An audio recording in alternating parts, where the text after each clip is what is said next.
Hello friends, welcome to my channel. स्वागत है आपका मेरे चैनल पे। मैं हरप्रीत पटेल बात करूंगा आपसे इस वीडियो में बाल्यावस्था के बारे में। और इससे पहले हम लोग जो है सहसावस्था के बारे में बात कर चुके हैं। और अगर आपने उस वीडियो को नहीं देखा है तो डिस्क्रिप्शन में आपको प्लेलिस्ट का लिंक मिल जाएगा। उस प्लेलिस्ट में आपको और भी वीडियोस मिल जाएंगे, आप उन वीडियोस को देखिएगा और अच्छे से तैयारी करिएगा। अगर आप चैनल पर पहली बार आए हैं तो चैनल सब्सक्राइब कर लीजिएगा, बेल आइकन दबा दीजिएगा, जिससे कि आपको नई वीडियोस की नोटिफिकेशन समय से मिलते रहे।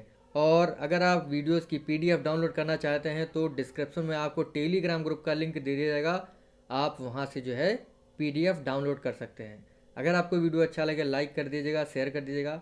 सबसे पहले इस वीडियो में हम लोग बाल्यावस्था की आयु पढ़ेंगे, यानी कितने से कितने वर्ष तक जो है बाल्यावस्था की आयु होती है। उसके बाद विशेषताएं पढ़ेंगे, उसके बाद जो है कुछ उपनाम देखेंगे और डिफिनीशंस देखेंगे।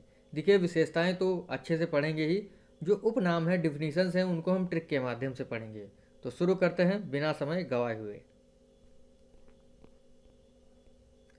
देखिए, बाल्यावस्था जो है, चाइल्डहुड है, ये सामान्यतया 6 से 12 वर्ष मानी जाती है। 6 से 12 वर्ष की जो अवस्था होती है वो होती है चाइल्डहुड। और इस अवस्था को दो भागों में बांटा जाता है, पूर्व बाल्यावस्था अर्ली चाइल्डहुड, और दूसरी होती है उत्तर बाल्यावस्था लेटर चाइल्डहुड। कुछ मनोवैज्ञानिक ऐसे हैं जो कहते हैं कि जो पूर्व बाल्यावस्था होती है वो 3 से 6 वर्ष की होती है, ठीक है, और उत्तर बाल्यावस्था होती है 7 से 11 या 12 वर्ष की, ठीक है। लेकिन सामान्यतया अगर हम पढ़ते हैं कि पूर्व बाल्यावस्था होती है तो ये 6 से 9 वर्ष होती है, और उत्तर बाल्यावस्था जो लेटर चाइल्डहुड होती है ये 9 से 12 वर्ष की होती है। क्योंकि जनरली हम लोग बात करते हैं कि बाल्यावस्था का समय क्या होता है, तो 6 से 12 वर्ष का होता है, ठीक है। तो इसी वजह से पूर्व बाल्यावस्था का समय 6 से 9 वर्ष और उत्तर बाल्यावस्था का समय 9 से 12 वर्ष माना जाता है, ठीक है। इस चीज़ को आप लोग ध्यान रखिएगा। अब पढ़ेंगे विशेषताओं के बारे में। विद्यालय की अवस्था, देखिए जो बाल्यावस्था होती है वो विद्यालय की अवस्था होती है, क्योंकि जो बाल्यावस्था है वो 6 वर्ष से प्रारंभ होती है। और आपने सुना होगा 6 से 14 वर्ष के बालकों को निःशुल्क शिक्षा देना। तो जो विद्यालय की अवस्था है वो 6 वर्ष से शुरू होती है, ठीक है। तो बाल्यावस्था की पहली विशेषता है विद्यालय की अवस्था। अगली आपकी विशेषता है खेल की आयु, यानी बाल्यावस्था जो है वो खेल की आयु होती है, यानी बच्चा जो है इसमें खेलना प्रारंभ कर देता है बच्चों के साथ, ठीक है। इस चीज़ को आप लोग ध्यान रखिएगा। तो खेल की आयु जो है ये होती है आपकी बाल्यावस्था। एक बहुत ही डाउटफुल प्रश्न होता है कि खिलौने की आयु किसे कहते हैं। खिलौने की आयु जो है किसे कहा जाता है, ठीक है। तो खिलौने की आयु जो है पूर्व बाल्यावस्था को कहा जाता है, पूर्व बाल्यावस्था को कहा जाता है, और ये मानी जाती है 3 से 6 वर्ष। देखिए, जो पेपर सेट करते हैं, जो एग्जामिनर होता है, तो मैंने देखा है कि कुछ ऐसे पेपर होते हैं, पूछते हैं कि खिलौने की आयु किसे कहते हैं, ठीक है। ऑप्शन में होगा उत्तर बाल्यावस्था, पूर्व बाल्यावस्था, और शैशवावस्था और किशोरावस्था, ठीक है। तो उसमें ऑप्शन होता है कि पूर्व बाल्यावस्था सही है, लेकिन उसमें वर्णित होता है कि जो पूर्व बाल्यावस्था है वो 3 से 6 वर्ष की जो अवस्था है वो खिलौने की आयु कहलाती है। अगर जनरली देखा जाए जो शैशवावस्था होती है वो जन्म से 5 वर्ष की अवस्था होती है, तो हम मान सकते हैं कि खिलौने की आयु शैशवावस्था भी है, ठीक है। लेकिन देखा गया है कि जो एग्जामिनर है वो पूर्व बाल्यावस्था को ही सही उत्तर बताता है, ठीक है। इस पर जो है कन्फ्यूजन रहता है। अगर एग्जाम में इस प्रकार का प्रश्न आता है तो आप पूर्व बाल्यावस्था को ही सही मानिए, और देखा जाए तो शैशवावस्था भी सही हो सकता है, इस पर कन्फ्यूजन है। मेरी बात मानिएगा तो खिलौने की आयु जो है पूर्व बाल्यावस्था को ही लगाइएगा। अगर पूर्व बाल्यावस्था नहीं आता है तो शैशवावस्था को टिक करिएगा, ठीक है। इस चीज़ को आप लोग ध्यान रखिएगा। अगली आपकी विशेषता है वास्तविक जगत से संबंध। मैंने आपको बताया था कि जो शैशवावस्था होती है वो उसमें बच्चा जो होता है कल्पना, इमेजिन करता है, लेकिन जो बाल्यावस्था होती है इसमें बच्चा जो है वो वास्तविकता जानने लगता है कि जो सूरज है वो कैसा है, और जो चंद्रमा है, जिसे जो छोटा बच्चा होता है वो चंदा मामा कहता है, लेकिन वो जानता है कि हमारे मामा नहीं है, मामा तो हमारे कोई और हैं। तो वास्तविक जगत से जो है संबंध रखने लगता है। रचनात्मक कार्यों में आनंद, बाल्यावस्था में जो बच्चा होता है वो रचनात्मक कार्यों में आनंद लेता है। उसे आप कुछ भी दे दीजिए, कागज़ दे दीजिए, कागज़ फाड़ के जहाज बनाता है, नाव बनाता है, आपने देखा होगा, कहीं फूल बनाता है, तो उसके अंदर जो है क्रिएटिविटी होती है, तो बाल्यावस्था में रचनात्मक कार्यों में जो है बच्चा आनंद प्राप्त करता है। सामाजिक गुणों का विकास, जो आपकी उत्तर बाल्यावस्था है, 9 से 12 वर्ष की जो अवस्था होती है, इसमें वास्तविक रूप से जो है सामाजिक गुण आने लगते हैं। ठीक है, इस चीज़ को आप लोग ध्यान रखिएगा। जिज्ञासा की प्रबलता, यानी बच्चा जो है इसमें जिज्ञासु प्रवृत्ति का हो जाता है। शैशवावस्था में भी जिज्ञासु होता है, लेकिन बच्चा उसमें पूछता है कि वह क्या है, केवल उसके पास क्या वर्ड जुड़ा होता है। लेकिन जब बाल्यावस्था में आ जाता है तो पूछता है ऐसा क्यों होता है, ऐसा कैसे होता है। शैशवावस्था में केवल पूछता है कि यह क्या है, मतलब क्या वर्ड उसके पास होता है, क्या से वो प्रश्न बनाता है और आपसे पूछेगा। लेकिन जो बाल्यावस्था होती है उसमें पूछेगा सूर्य जो है इतनी गर्मी क्यों देता है। ठीक है, तो इस प्रकार से प्रश्न पूछेगा वो, चिड़िया क्यों उड़ती है। ठीक है, जिज्ञासु प्रवृत्ति का बच्चा होता है इसमें। अगला है नैतिक मूल्यों का विकास हो जाता है। नैतिक मूल्यों का विकास हो जाता है। मैंने आपको बताया था कि जो शैशवावस्था होती है उसमें जो है नैतिक मूल्य नहीं होते हैं, लेकिन जो बच्चा 6 से 12 वर्ष का होता है उसमें नैतिक मूल्य आने लगते हैं कि हमें कैसे बात करनी है, अपने पापा से कैसे बात करनी है, मम्मी से कैसे बात करनी है, अपने बड़े भाई से कैसे बात करनी है, पास पड़ोस में जो लोग हैं कैसे बात करनी है। तो बच्चा जो है इसमें नैतिक मूल्य सीखने लगता है, सभी से नमस्ते करता है जो बड़े होते हैं। ठीक है, गुड मॉर्निंग करता है। तो इस प्रकार से जो है वो नैतिक मूल्यों को जानने लगता है। संवेगों का दमन एवं प्रदर्शन, देखिए संवेग बच्चों के अंदर होते हैं और इस अवस्था में बच्चे जो है संवेगों को दबा लेते हैं।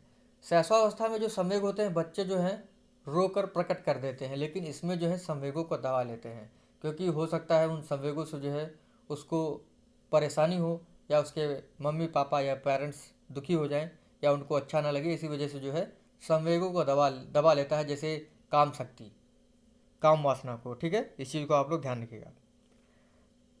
अगली आपकी विशेषता है निरुद्देश्य घूमना।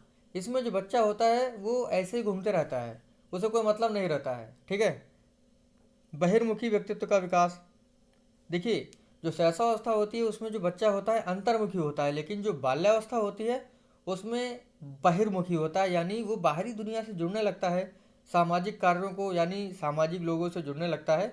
तो इसी वजह से वो एक्सट्रोवर्ट हो जाता है, यानी बहिर्मुखी व्यक्तित्व वाला हो जाता है। अगला है काम प्रवृत्ति की न्यूनता।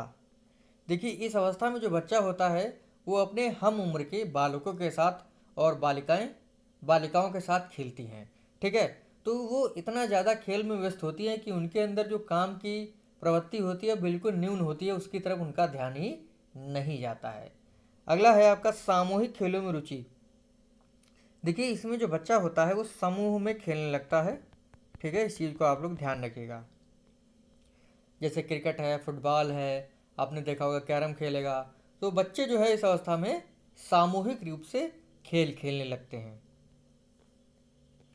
अगला है आपका संग्रह करने की प्रवृत्ति। देखिए अगर आपने देखा होगा आपके घर में कोई 6 से 12 वर्ष का बच्चा होगा, तो अगर आप उसका बैग खोल के देखिए, स्कूल का बैग, तो उसमें फटे पुराने कागज़ भरे पड़े होंगे। ठीक है, जो आपका ज्योमेट्री बॉक्स होगा उसमें जो है पेन भरे पड़े होंगे, रंगीन चाक भरी पड़ी होगी, रंगीन कुछ भी पत्थर भरे होंगे। तो मतलब इस अवस्था में जो बच्चा होता है वो संग्रह करने की प्रवृत्ति रखता है, वो कोई भी पुरानी चीज़ जो है रख लेगा। ठीक है, तो संग्रह करने की प्रवृत्ति जो है किसमें होती है, बाल्यावस्था में होती है। अगला है रुचियों में परिवर्तन। देखिए मन चंचल होता है ना, तो बाल्यावस्था में जो 6 से 12 वर्ष की अवस्था होती है उसमें मन चंचल होता है। उसका इंटरेस्ट होगा कि मैं कुछ कार्टून देखूं, थोड़ी देर के बाद कहेगा नहीं मैं मूवी देखूंगा, कहेगा कि मैं आइसक्रीम खाऊंगा, आइसक्रीम के बाद थोड़ी देर बाद कहेगा नहीं मैं चॉकलेट खाऊंगा। तो इस प्रकार से उसकी रुचियों में परिवर्तन होता रहता है। चुस्ती और गंदी आयु की अवस्था। देखो 6 से 12 वर्ष की अवस्था होती है उसमें जो बच्चा होता है फुल एनर्जेटिक होता है। उसको आप दिन भर खेलने के लिए छोड़ दीजिए, वो दिन भर खेलता रहेगा। तो उसके अंदर चुस्ती यानी चुस्ती फुर्ती होती है। गंदी है मतलब उसको वो खेल रहा है तो खेलता रहेगा, और घर आएगा तो ऐसे ही खाना खाने लगेगा गंदे हाथों से, बिस्तर पर बैठ जाएगा। तो ये जो अवस्था होती है चुस्ती और गंदी आयु भी कहलाती है। मूर्त चिंतन की अवस्था। देखिए शैशवावस्था में अतार्किक चिंतन था, यानी बिना हाथ पैर का वो वार्तालाप करता था। लेकिन मूर्त चिंतन वो होता है जो वस्तुओं से जुड़ा हुआ होता है। ठीक है, तो बच्चा इस अवस्था में मूर्त चिंतन करने लगता है। ठीक है, इस चीज़ को आप लोग ध्यान रखिएगा। तो इस प्रकार से जो है विशेषताएं बाल्यावस्था की समाप्त होती हैं। आगे बढ़ेंगे उपनाम और परिभाषाओं की ओर। देखिए कोल और ब्रूस कहते हैं बाल्यावस्था संवेगात्मक विकास का अनोखा काल है। अनोखा काल है कोल और ब्रूस। कोल मतलब कोलगेट और ब्रुश, ब्रुश मतलब ब्रुश। आप जब सुबह उठते हैं और कोलगेट पर जो है, कोलगेट जो है, कोलगेट मंजन जो है आप अपने ब्रश पर लगाते हैं और उसको करते हैं तो आपका अनोखा काल शुरू हो जाता है। इस तरीके से आप लोग याद कर लीजिएगा कि जब ब्रश पर कोलगेट मंजन लगाकर हम लोग सुबह सुबह उठ कर करते हैं तो हमारा अनोखा काल शुरू हो जाता है। अगला है रास। रास महोदय क्या कहते हैं? बाल्यावस्था मिथ्या परिपक्वता अवस्था है। मिथ्या मतलब मीठा मान लीजिए, और रास यानी मीठा हमें रास नहीं आता है, मीठा हमें अच्छा नहीं लगता है। किलपैट्रिक महोदय क्या कहते हैं? बाल्यावस्था प्रतिद्वंद्वात्मक अवस्था है। किलपैट्रिक महोदय कहते हैं बाल्यावस्था प्रतिद्वंद्वात्मक अवस्था है, यानी किल माने मारना होता है और प्रतिद्वंद मतलब युद्ध करना। तो आपस में दो बच्चों ने युद्ध किया और एक दूसरे को किल कर दिया, मार दिया, यानी जो दो बालक थे वो आपस में लड़े और एक दूसरे को किल कर दिया। ठीक है, इस तरीके से आप लोग ध्यान रखिएगा, यानी बालकों में द्वंद्व हुआ और एक दूसरे को किल कर दिया। अगला है आपका फ्रायड। फ्रायड कहते हैं बाल्यावस्था को जीवन का निर्माण काल। बाल्यावस्था को जीवन का निर्माण काल कहते हैं। ठीक है, तो इस चीज़ को आप लोग ध्यान रखिएगा। फ्रायड कहते हैं जीवन का निर्माण काल किसे? बाल्यावस्था को। ठीक है, तो इस प्रकार से आज का जो हमारा टॉपिक था बाल्यावस्था यहीं पर समाप्त होता है। देखिए अभी तो हम लोग पढ़ रहे हैं थ्योरेटिकल पोर्शन, लेकिन जैसे ही मैं प्रश्नों को लाऊंगा आपको समझ में आ जाएगा कि ये प्रश्न जो है सीटेट के एग्ज़ाम में भी पूछे गए हैं। आपको लग रहा होगा कि ये प्रश्न जो है टेट में आए हुए होंगे, लेकिन ऐसा नहीं है। ये प्रश्न जो है आपको सीटेट के पेपर में भी मिलेंगे। तो ध्यान रखिए और अच्छे से तैयारी करते रहिए। मिलते हैं आपसे अगले वीडियो में। Thank you friends.